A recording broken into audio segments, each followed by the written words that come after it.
Syed Riyaz doctor ಬರ್ತಿಂದ ಇವತ್ತು 2025-26 ಸಾಲಿನ get together ಪ್ರೋಗ್ರಾಮಲ್ಲಿ ನಮ್ಮ ಜೊತೆಗೆ ಸ್ಟೂಡೆಂಟ್ ಶೈಲು ಅವರಿದ್ದಾರೆ. ರಷ್ಯಾಗೆ ಹೋಗ್ತಾ ಇದ್ದಾರೆ.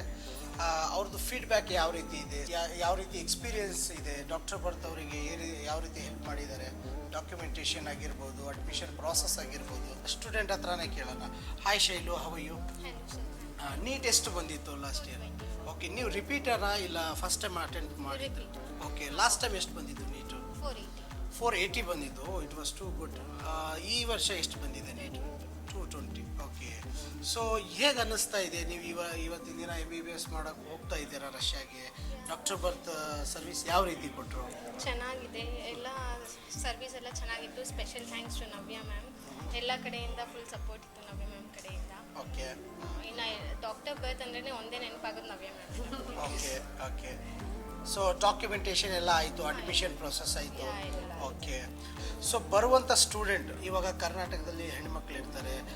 So you are also being student, like ಅವ್ರಿಗೆ ಏನು ಹೇಳೋಕ್ಕೆ ಇಷ್ಟಪಡ್ತಾ ಇದ್ದಾರೆ? ಯಾಕಂದರೆ ತುಂಬ ಡೌಟ್ಸ್ ಇರುತ್ತೆ ಪೇರೆಂಟ್ಸ್ಗಳಿಗೆ, ಸ್ಟೂಡೆಂಟ್ಗಳಿಗೆ, ಫಾರಿನ್ಗೆ ಹೋಗಬೇಕಾ ಇಲ್ವಾ? ಸೊ ಅಂಥ ಸ್ಟೂಡೆಂಟ್ಗಳಿಗೆ ಏನು ಹೇಳ್ತೀರಾ? I specially suggest like doctor birth is the best one. ಇವ್ರ ಕಡೆಯಿಂದ ಎಲ್ಲ ಸಪೋರ್ಟ್ ಇರುತ್ತೆ, ನೋ ಡೌಟ್ಸ್. ಇವ್ರ ಕಡೆಯಿಂದನೇ ಸಜೆಸ್ಟ್ ಓಕೆ, ಮಾಡ್ತೀನಿ. So what about the safety ಅವರಿಗೆ? ಯಾಕಂದರೆ ಗರ್ಲ್ಸ್ ಅಂದರೆ ಸೊ ಬೀಂಗ್ ಸೊ ಇರುತ್ತೆ ಒಂದು ಯಾವ ರೀತಿ ಸೇಫ್ಟಿ, ಅದನ್ನು ನೀವು ಬರುವಂಥ ಸ್ಟೂಡೆಂಟ್ಗಳಿಗೆ ಯಾವ ರೀತಿ ಕನ್ವೆ ಮಾಡಿ? ಇಲ್ಲಿ ತನಕ ಕೇಳಿದ ಪ್ರಕಾರ ಆದರೆ Russia is the best safe ಅಂತ ಇದೆ. ಗರ್ಲ್ಸ್ಗೆ ಎಂಥ ತೊಂದರೆ ಏನಿಲ್ಲ, ಚೆನ್ನಾಗೇ ಇದೆ ಅಂತ. So obviously Russia it is one of the safe country for girls. So ನಿಮ್ಮ ಪೇರೆಂಟ್ಸ್ದು ಒಂದು ಫೀಡ್ಬ್ಯಾಕ್ ತಗೊಳ್ಳೋಣ. ಸೊ ಎಲ್ರಿಗೂ ಒಂದು ಕನಸು ಅಂತ ಇರುತ್ತೆ ಮಕ್ಕಳಿಗೆ MBBS ಮಾಡಿಸ್ಬೇಕಂತ. ಹೆಣ್ಣು ಮಗಳಿಗೆ ಅಷ್ಟು ದೂರ ಕಳಿಸ್ತಾ ಇದ್ದೀರಾ, ಒಂದು ಧೈರ್ಯ ಮಾಡ್ತಾ ಇದ್ದೀರಾ. ಸೊ ಯಾವ ರೀತಿ ಡಾಕ್ಟರ್ ಬರ್ತ್ ಸರ್ವಿಸ್ కొట్రు? సో బరువంత స్టూడెంట్ పేరెంట్స్ಗಳಿಗೆ ಏನು ಹೇಳಕ್ಕೆ ఇష్టపడతారు? నవ్య మేడం వల్ల చాలామంది స్టూడెంట్స్ ఇక్కడ నుంచి రష్యా కావచ్చు, వేరే వేరే దేశాలు కావచ్చు, చాలామంది స్టూడెంట్స్ వెళ్తున్నారు. కానీ పేరెంట్స్ ముఖ్యంగా ఏమంటే చాలా లాంగ్ అని చెప్పి పిల్లల్ని హర్ట్ చేయకోకున్నట్టుగా ధైర్యంతో పిల్లల్ని పంపిస్తే చాలామంది మెడికల్ చేసి ఇక్కడ ఎంతో మందికి సేవ చేయడానికి అవకాశాలు ఉంటాయని చెప్పి ఒక పేరెంట్స్గా నేను అనుకుంటున్నాను. అంటే చాలా అందరి దగ్గర డబ్బులు ఉంటుంది మ్యామ్, కానీ వాళ్ళకి కొంచెం ధైర్యం కావాలి. సో వాళ్ళకి ఏం చెప్తాం మ్యామ్ పిల్లల్ని పంపాలి?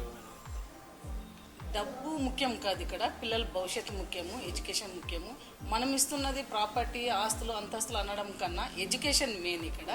ఎడ్యుకేషన్ ఏ స్టేట్లో చేసినా కూడా మనకంటూ ఒక గోల్ ఉంటుంది. ఇక్కడే చేయాలి, కర్ణాటక, ఆంధ్ర, తమిళ ఇది కాదు కదా, ఎక్కడైనా సరే ఒకటే ఇది. ఎందుకంటే చాలామంది బీద వాళ్ళు ఉంటారు. నిజం చెప్పండి, మెడికల్ అంటేనే 2 కోర్స్ 1.5 కోర్స్ అంటూ కొంచెం భయపడుతూ వెనుకబడుతూ ఉంటారు. ఇలాంటి వాళ్ళందరికీ కూడా రష్యా అంటూ కంట్రీ వేరే కావచ్చు, కానీ అక్కడ ఇస్తున్న మెడికల్కి మనలాంటి నవ్య సిస్టర్ లాంటి వాళ్ళు అక్కడ పంపిస్తున్నారు. నేను చెప్పాలంటే వాళ్ళ ధైర్యం పేరెంట్స్కి మెయిన్, వాళ్ళు ఇస్తున్న ధైర్యమే పేరెంట్స్కి కాన్ఫిడెంట్.